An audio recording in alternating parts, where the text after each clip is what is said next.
நேயர்கள் அனைவருக்கும் அன்பான வணக்கம். இந்த தொகுப்புல வரக்கூடிய புத்தாண்டு பலன்களை நாம பார்த்துட்டோம். 2024 வருடத்தின் முதல் மாதமான ஜனவரி மாதம் 12 ராசிக்காரர்களுக்கும் எப்படிப்பட்ட பலன்கள் எல்லாம் கொடுக்கும் அப்படின்னு பார்க்கலாம். இந்த ஜனவரி மாதம் அப்படின்னா 1ஆம் தேதி முதல் 31ஆம் தேதி வரைக்கும் இருக்குது. இந்த ஜனவரி மாதம் திங்கட்கிழமை பிறக்குது, அதுவும் பஞ்சமி திதியில. தமிழ் மாதத்துக்கு பார்த்தோம் அப்படின்னா மார்கழி மாதம் 16ஆம் தேதி முதல் தை மாதம் 17ஆம் தேதி வரைக்கும் இருக்குது இந்த ஜனவரி மாதம். இந்த ஜனவரி மாதத்துல கிரகங்களோட நிலைகள்லாம் எப்படி இருக்கு அப்படின்னு பார்க்கலாம். இந்த மாதம் நமக்கு எப்படிப்பட்ட பலன்கள்லாம் கிடைக்கும் அப்படின்னு நம்ம எல்லாருமே ஆவலாவே இருப்போம். கிரக நிலைகளை பார்த்தோம் அப்படின்னா சூரியன் தனுசு ராசியில 15ஆம் தேதி வரைக்கும் இருக்கிறாரு. அதன் பிறகு மகர ராசியில இருக்கிறாரு. சூரியன் செவ்வாயில சஞ்சரிக்கிறாரு. புதன் விருச்சிக ராசியில 8ஆம் தேதி வரைக்கும் இருக்கிறாரு. அதன் பிறகு தனுசு ராசிக்கு போறாரு.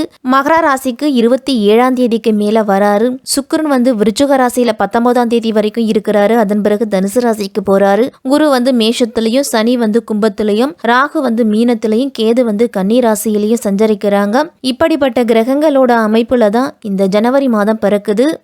வழிபாட்டின் மூலம் அனைத்து வளர்ச்சிகளையும் அடையக்கூடியவர்கள் தான் இந்த சிம்ம ராசிக்காரர்கள். 2024 ஆங்கில வருடத்தின் முதல் மாதமான ஜனவரி மாதம் சிம்மராசிக்காரர்களுக்கு எப்படி இருக்கும், என்னென்ன பலன்கள்லாம் கிடைக்கும் அப்படின்னு பார்க்கலாம். மகம், பூரம், உத்திரம் 1ஆம் பாதத்தில் இருக்கிறவங்களுக்கு இந்த மாதத்தோட கிரக நிலைகளை முதல்ல நம்ம பார்த்தோம் அப்படின்னா தனவாக்கு குடும்பஸ்தானத்தில் கேது, சுகஸ்தானத்தில் சுக்கிரன், புதன், பஞ்சமஸ்தானத்தில் சூரியன், செவ்வாய், கலத்திரஸ்தானத்தில் சனி, அஷ்டமஸ்தானத்தில் ராகு, பாக்கியஸ்தானத்தில் குரு அப்படின்னு கிரகங்களோட நிலைகள் எல்லாமே இருக்குது. சூரிய பகவானை ராசி அதிபதியாக கொண்டவர்கள் தான் இந்த சிம்ம ராசிக்காரர்கள். இந்த மாதம் எதையும் ஒரு முறைக்கு பலமுறை ஆராய்ந்து முடிவெடுப்பது நல்லது. காரியங்களில் தடை தாமதம்லாம் வரலாம். உங்களுடைய முயற்சிகளில் உடனடியாக பலன் காண்பது அரிதாக இருக்கும். எந்த ஒரு வேலைக்கும் கூடுதலாக நீங்கள் அலைய வேண்டிய சூழல் வரலாம். வாகனங்களில் செல்லும் பொழுதும் ஆயுதங்களை கையாளும் பொழுதும் கவனத்தோடு இருக்கணும். சகோதரர்கள் வழியில் ஏதேனும் பிரச்சனைகள்லாம் வர்றதுக்கு வாய்ப்பு இருக்கு. உங்கள் ராசிக்கு அதிபதியான சூரியன் 5ஆம் வீட்டில் செவ்வாயோடு பயணம் செய்கிறாரு. அதனால அப்பாவோட சொத்துக்களை பராமரிப்பு செய்வீங்க. 15ஆம் தேதிக்கு மேலே சூரியன் 6ஆம் இடத்திற்கு வருவதால் அதிகாரிகளால் தொல்லைகள்லாம் வரலாம். பிறரோட பிரச்சனைகளில் அதிகமாக தலையிட வேண்டாம். ஷேர் மார்க்கெட் முதலீடுகளை முடிஞ்ச வரைக்கும் தவிர்த்துக்குங்க. அசையா சொத்துக்களோட சேர்க்கை அப்படிங்கிறது அதிகரிக்கும். சிம்மராசிக்காரர்களுக்கெல்லாம் கண்டகச்சனி காலம் அப்படிங்கிறதால வியாபாரத்தில் வாடிக்கையாளர்களுடன் நல்லுறவு நீடிக்கும். பொழுதுபோக்கு விஷயங்கள்லாம் ஆர்வம் அப்படிங்கிறது உண்டாகும். உடல் ஆரோக்கியத்தில் அதிகம் அக்கறை காட்டணும். எந்த விஷயமா இருந்தாலும் உறுதியுடன் செயல்பட்டாலே உங்களுக்கு அனைத்து விஷயங்களிலிருந்து சிரமங்கள் நீங்கும். வேலை தொடர்பான சவால்கள் அல்லது தனிப்பட்ட வாழ்க்கையிலே இருக்கக்கூடிய பிரச்சனை எதுவாக இருந்தாலும் பொறுமையுடனும் புரிந்துணர்வுடனும் செயல்பட்டீங்க அப்படின்னா வெற்றி நிச்சயம். வியாபாரத்திலலாம் கடினமாக நினைச்ச விஷயங்களை சிறப்பாக செய்து முடிக்கும் ஆற்றல் அப்படிங்கிறது கிடைக்கும். மாதத்தின் பிற்பகுதியில் சில முக்கிய நபர்களோட சந்திப்பால சில புதிய வாய்ப்புகள் எல்லாம் பெறுவீங்க. குழந்தைகள் விஷயத்தில் சில நல்ல செய்தியெல்லாம் கேட்பீங்க. நீதிமன்றம் தொடர்பான எந்த ஒரு விஷயத்திலையும் முடிவு உங்களுக்கு சாதகமாக வரும். மற்றவர்களிடம் சிக்கி உள்ள உங்களுடைய பணம் எல்லாமே கைக்கு சேரும். காதல் உறவை வலுப்படுத்துறதுக்கு சூழல் சாதகமாக இருக்குது. திருமண வாழ்க்கையிலெல்லாம் நல்லிணக்கத்தை நீங்கள் பராமரிப்பீங்க. ஆரோக்கியம் ஓரளவு இந்த மாதம் சீராகவே இருக்கும்.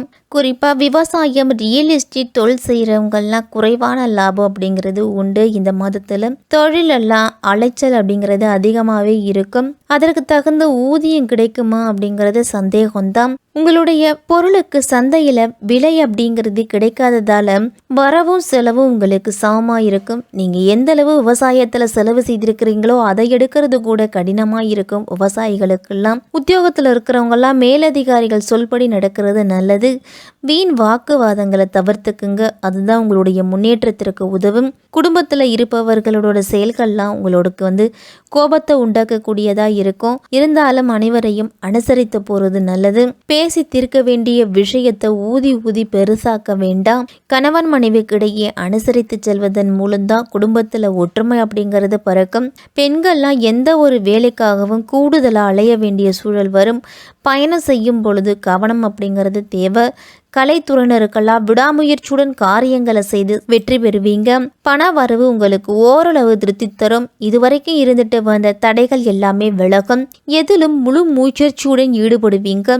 எல்லாவற்றிலும் உங்களுக்கு சாதகமான பலன் கிடைக்கிறதுக்கு உங்களுடைய வெற்றிக்கான ரகசியங்களை வெளியில சொல்ல வேண்டாம். உங்களுடைய குடும்ப ரகசியங்களையோ அல்லது நீங்க திட்டமிடல் பற்றியோ வெளியில சொல்வதை தவிர்த்துக்கணும். அரசியல்வாதிகளுக்கெல்லாம் புத்தி தெளிவு அப்படிங்கிறது ஏற்படும். மனதுல தன்னம்பிக்கையும் தைரியமும் அதிகரிக்கும். மனக்குழப்பம் அப்படிங்கிறது நீங்கனாலே நம்மளால தெளிவான முடிவு அப்படிங்கிறது எடுக்க முடியும். பண வரவால பிரச்சனை, பிள்ளைகளால பிரச்சனை, தொழிலால பிரச்சனை அப்படின்னு ஒரு சில காலகட்டத்தில் பிரச்சனைகளை சுற்றியே நம்ம வாழ்ந்துகிட்டு இருப்போம். அந்த பிரச்சனைகளுக்கெல்லாம் முற்றுப்புள்ளி வைக்கக்கூடிய அளவுக்கு தீர்வு அப்படிங்கிறது கிடைக்கும். அரசு மூலம் கிடைக்க வேண்டிய பணிகளில் இருந்துட்டு வந்த தொய்வெல்லாம் நீங்கும். மாணவர்களுக்கெல்லாம் எதிர்கால கல்வி பற்றிய சிந்தனை அதிகரிக்கும். கூடுதல் நேரம் ஒதுக்கி படிப்பதன் மூலம்தான் மதிப்பெண்கள் அதிகம் எடுக்க முடியும். இது மாதிரி உங்களுடைய வெற்றிக்கு பெருந்துணையா பெற்றோர்களும் ஆசிரியர்களும் இருப்பாங்க. உங்களுடைய கவனம் படிப்பின் மீது மட்டும் இருந்துச்சு அப்படின்னா நல்ல மதிப்பெண்கள் எடுக்க முடியும். இந்த மாதத்தின் தொடக்கத்திலேயே உங்க ராசிநாதன் சூரியன் யோகாதிபதி செவ்வாயோடு இணைஞ்சு பூர்வ புண்ணிய ஸ்தானத்துல சஞ்சரிக்கிறாரு. அதனால பூர்வீக சொத்து தகராறு எல்லாமே அகலும். எண்ணிய காரியங்கள்லாம் எளிதில் நடக்கும். பொது வாழ்வில் இருக்கிறவங்களுக்கெல்லாம் நீங்க எதிர்பார்த்திருந்த பொறுப்புகள்லாம் வந்து சேரும். 4ஆம் இடத்துல புதன் சுக்கிரன் குடியிருக்கிறதால இட விற்பனையின் மூலம் நல்ல லாபம் உண்டு. சனி 7ஆம் இடத்துல அது கண்டகச்சனியா சஞ்சரிக்கிறாரு. சிம்மராசிக்காரர்களுக்கெல்லாம் கண்டகச்சனி அப்படிங்கிறதால பயப்பட வேண்டாம். சொந்த வீட்டில் சனி சஞ்சரிப்பதோடு குருவின் பார்வையும் உங்க ராசியில இருக்கிறதால முடிஞ்ச வரைக்கும் காரியங்கள் இழுபறியா இருந்தாலும் கடைசி நேரத்துல வெற்றியில முடியும்.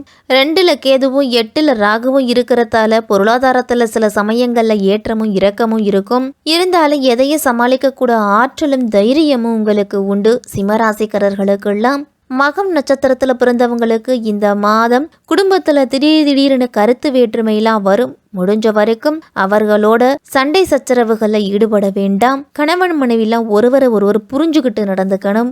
சகோதரர்களுடன் கருத்து வேற்றுமையெல்லாம் வரும். சற்று அவர்களிடத்துல எச்சரிக்கையாகவும் பொறுமையையும் கடைபிடிக்கிறது நல்லது. பூர்வ நட்சத்திரத்துல பிறந்தவர்களுக்கெல்லாம் அடுத்தவர்களுக்கு உதவிகள் செய்யும் பொழுது கவனமா இருக்கணும். செலவு அப்படிங்கிறது அதனால அதிகரிக்கலாம். வீண் கவலை அப்படிங்கிறது வரலாம். மாணவர்களுக்கு கல்வி பற்றிய கவலையை தவிர்த்து கூடுதல் கவனத்தோடு படிக்கிறது நல்லது.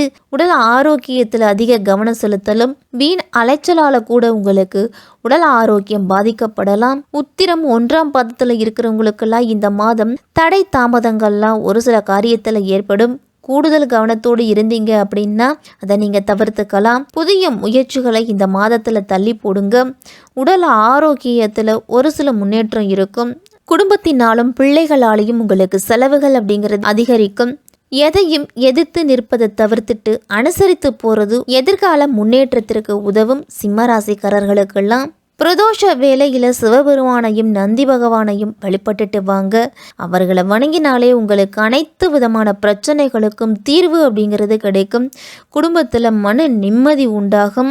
இல்லத்து பூஜை அறையில் உங்களுடைய குலதெய்வ படத்தை வச்சு தினமும் காலையில் குளிச்சு முடிச்சுட்டு அவருக்கு ஒரு நெய் தீபமோ அல்லது நல்லெண்ணெய் தீபமோ ஏற்றி அவரை வழிபட்டுட்டு அனைத்து வேலைகளையும் தொடங்குங்க. உங்களுக்கு இந்த மாதம் சிறப்பாகவே இருக்கும்.